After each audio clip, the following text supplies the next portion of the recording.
يلا يلا يلا قرب على الخضار الطازة. يا حاجه يا حاجه بكام الطماطم؟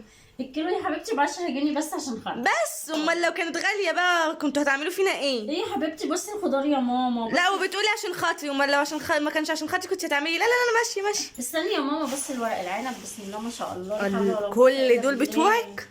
ايه؟ كل دول ورق عنب؟ اعوذ بالله 5 في عينيكي. قولي يا ماما كل ده بتنجان؟ بصي دي عشان اعمل لك فيها الرز كله بقى، حطولك كده واعملها لك محشي واحد. المحشي في بتاع ده في صبع واحد. مش هقبل بالطماطم ب5 جنيه. تعالي بصي النعناع بصي. اوه ريحته واصله للمشاهدين. امال ايه يا بنتي؟ بكام الكوسه النهارده يا حاجه؟ الكيلو الكوسه يا اختي كيلو وربع ب5 جنيه. وكده عشاني؟ اكيد طبعا. امال ايه يعني؟ عشان بس تعرفي ان انا ايه بحبك. تحبيني امال لو بتكرهيني يا حاجه؟ بس بقى الخضار بسم الله ما شاء الله يا جماعه يعني. الحاجات دي طبعا الورق العنب هفرزه واحطه في الفريزر، وطبعا بقى الطماطم والحاجات دي هعملها محشي يا بكره يا بعده ان شاء الله. بس كده. وجبنا بقى نعناع بلدي على نعناع افرنجي على معرفش ايه تاني. نعناع. فدلوقتي بقى هغسل اللي انا هفرزه هعمله بقى واحطه في الفريزر اخلص منه. بس كده. نشوف هنعمل ايه تاني.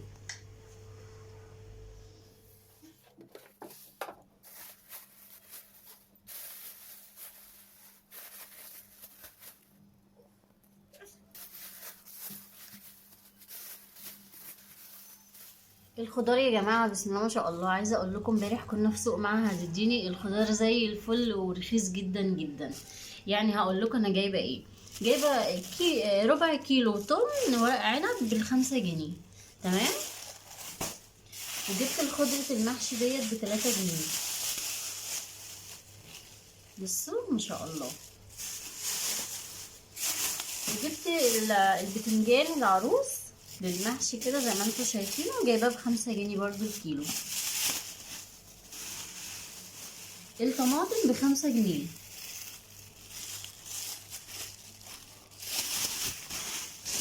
جبت بقى الورق العنب دوت عشان افرزه واحطه في الفريزر، فجبت منه نص كيلو، حوالي كيلو الا ربع كده. وجبت بقى فلفل كوبي علشان نعمل محشي. وجبت فلفل طبعا للسلطه او عايزين تعملوه بالصلصه بقى. يعني حاجه ما شاء الله زي ما بقول لكم كده جميله جدا في سوق معهد الديني ورخيصه. جبت بتنجان كوبي عشان نعمل بابا غنوج ونعمل بقى مسقعه. وجبت ايه تاني بس. وجبت طبعا كوسه علشان المحشي انا هعمل نصها هحشيها والنص التاني هعملها طبيخ. جبنا ليمون. الكيلو الكوسه الكيلو وربع كان ب4 جنيه. لا الكيلو وربع ب5. وجبنا ب5 جنيه ليمون. جبنا ايه تاني فرح يومين؟ جبنا فراوله. جبنا فراوله الكيلو وربع كان ب10 جنيه. وجبنا قريش وجبنا حلوه جبنا وجبنا مش. وجبنا ايه تاني؟ مش بالدود. بس ده مش نضيف يا جماعه، منقيين منه الدود. ايوه ايه شايلينه. جبنا ايه يوميها فكري معايا. جبنا ولا حلاوه مش عارف. المهم عايزه اقول لكم ان اعتقد دول بس. الخضار بسم الله ما شاء الله طبعا رخيص وجميل جدا، شكله كده يفتح النفس. بس هي بقى الحاجه الوحيده اللي لسه غاليه عشان لسه طالعه طبعا الباميه الوحشه كمان سالت عليها اللي كانت كبيره دي اللي بتتعمل ويكا. الكيلو كان ب30 جنيه. في بزله بقى هناك وفي اي حاجه انتوا عايزينها في هناك. وفي فاصوليا بس صراحه السبانخ انا ما شفتش سبانخ. في خضار كتير قوي بقى طبعا بتاع الشتا. كل سنه وانتم طيبين. ناقص من السوق ما كناش لاقيينه. ف بس كده. تعالوا بقى نشوف هنعمل ايه تاني. العلبه دي بقى هحط فيها الخيار والفلفل.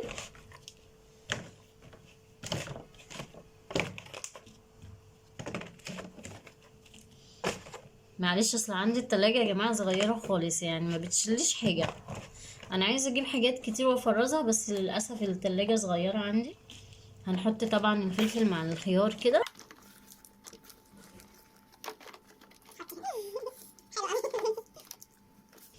الفلفل الحامي دوت كنا جايبين الربع كيلو ب3.5.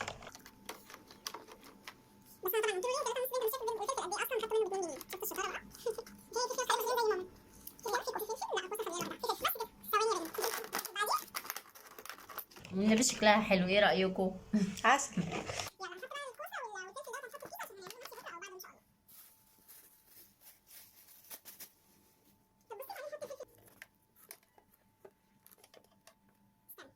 بقول لك ايه، احنا نحط الليمون مع الخيار.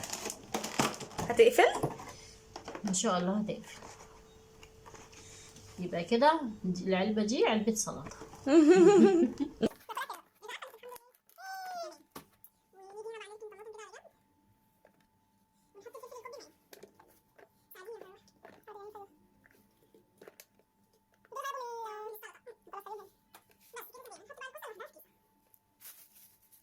الكوسه دي برضو عايزه تتعمل عشان شكلها يعني يا بكره يا بعده بالكتير، عشان شكلها خلاص بينتهي. على فكره يا جماعه عايزه اقول لكم حاجه، انا ما بحبش الكوسه في الفريزر خالص، بيبقى طعمها مش حلو جدا، ولما بعملها لعيالي برضو ما بيحبوهاش. فانا بجيب الفريزر بضطر اعملها يا تاني يوم يا تالت يوم على طول، علشان احنا ما بنحبهاش وهي متفرزه. بتجيب احلى الفريزر حاجه ازاي؟ الخضار بيبقى ايه وهو فريش كده، والله بيبقى طعمه جميل جدا عن ما يكون متفرز. ممكن اقول لكم ايه بقى اللي تفرزوه؟ ممكن البسله، القلقاس والباميه. والباميه. ايه تاني؟ الفاصوليا برضو بتبقى مش حلوه في التفريز، يعني دي الحاجات اللي انا ما بحبهاش في التفريز خالص، الفاصوليا والكوسه.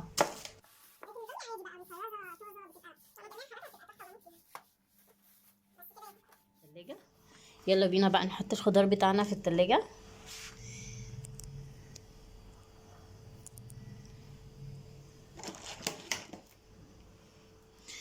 نخلي العلبة دي هنا كده، وجنبها الكوسة طبعا هنخليه هنا كده عشان يبقى ايه، عشان يحافظ عليها اكتر.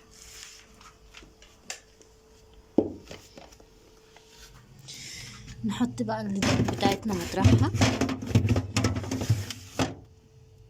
يا جماعة لو حد يعرف الصدى اللي في التلاجة دوت بيطلع ازاي اكتبولي تحت في الكومنتات، عشان انا حاولت اطلعه بالسلكة، حاولت بحاجات كتير قوي الصراحة ومعرفتش اطلعه. فلو حد يعرف الصدى بتاع التلاجة بيطلع ازاي قولولي. نحط الدرج بقى، الدرج التاني.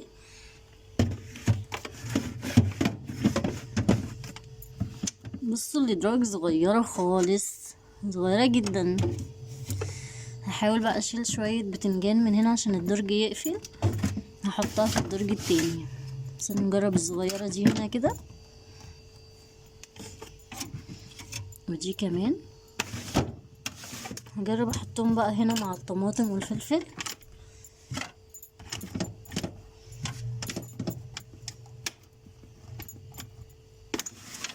الحمد لله الدرج قفل كده. ندخل بقى حاجاتنا اللي انا كنت مطلعاها عشان امسح التلاجة.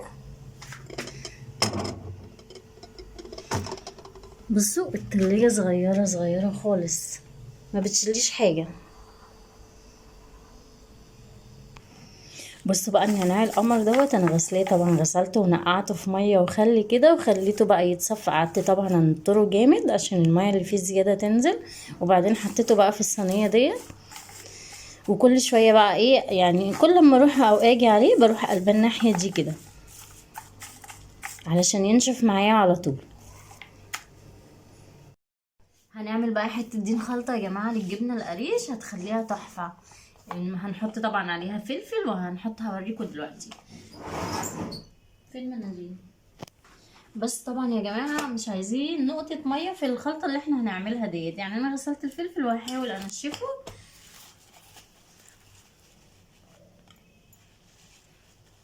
علشان الميه هتأثر في عمر الجبنه، يعني فاحنا عايزينها ايه تقعد على قد ما تقدر معانا.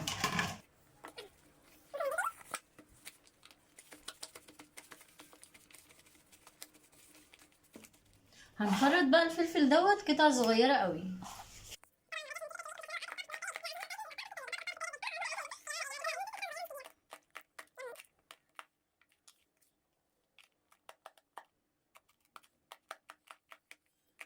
نحط عليه فلفل بقى كوبي عشان ايه اللي ما بيحبوش حامي يعني.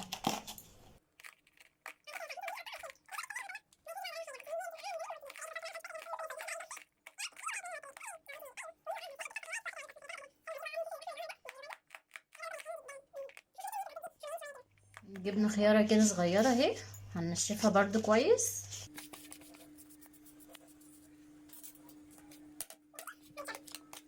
عايزه اقول لكم يا جماعه، ما تجيبوش المبشره ديت، هاتوا المربعه دي بتدوخ قوي لما بتيجوا تعملوا بيها حاجه.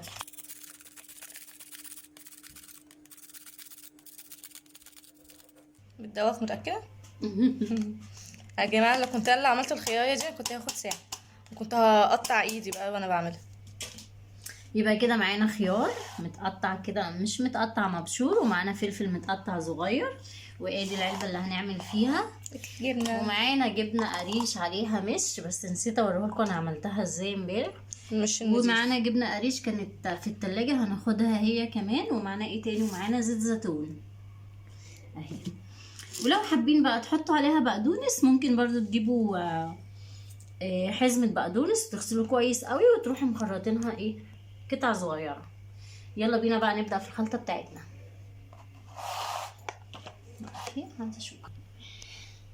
اول حاجة هنعملها هنحط طبعا الجبنة بتاعتنا في العلبة. سبحانه.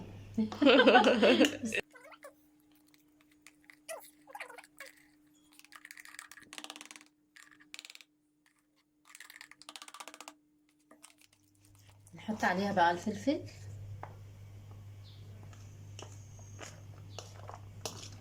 تعلمي يا فرح.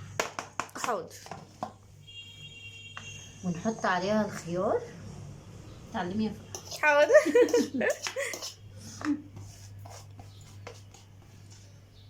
مفيش احسن من الايدين، ما ربنا عمل لنا ايدين ليه. مش فاهمة. هنقلبها كويس قوي. استنوا نحط زيت زيتون اتعلمي يا او فندم. زيت عادي، اي حاجه اللي انتوا عايزينه. اتعلمي يا فرح. نحط كميه حلوه كده اتعلمي يا فندم. علشان الزيت اللي هيحافظ عليها. هو زيت الزيتون غالي على فكرة. ما انا عارفه.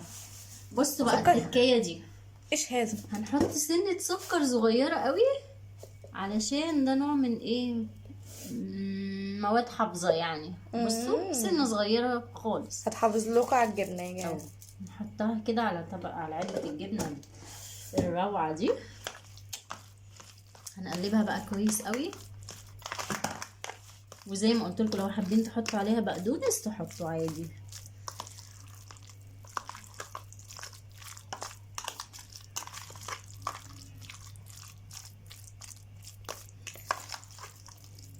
يا جماعة شكلها في الحقيقة أحلى بياما من الكاميرا بجد.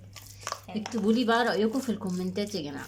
أنا عايزة أقول لكم هعملي سندوتش أول ما ماما تخلص أصلا. هتقفلوها بقى كويس كده وتحطوا كل ما تحبوا بقى تاخدوا منها، بس يكون المعلقة ناشفة طبعا. تطلعوا تاخدوا اللي انتوا عايزينه. نحط شوية زيت زيتون كمان. وماله، جايبينه ببلاش، احنا كاسبينه في كيس شيبسي. وادي كده معانا الجبنه القمر دي. استنوا لسه رايحين فين، استنوا هوريكم هنعمل ايه دلوقتي. هنعمل حته دين طبق جبنه ملهوش حل. جبنه طماطمايه كبيره هنخرطها قطع صغيره قوي.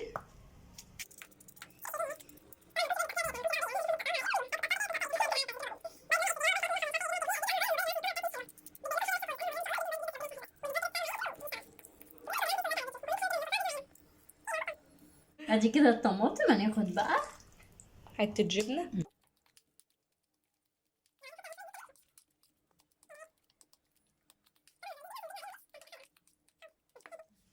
وادي طبق الجبنه بتاعنا النهارده. اكتبوا لي بقى ايه رايكم في الكومنتات. يلا حركات بقى فرح، صوريه كده خدها هوبا. يا جماعه عايزه ادوق. انا جوعت. روعه. استنوا كده. اتفضلوا معانا. بيضة. يا جماعة الكاميرا بجد ظلموها قوي. باي. بجد مش حلو.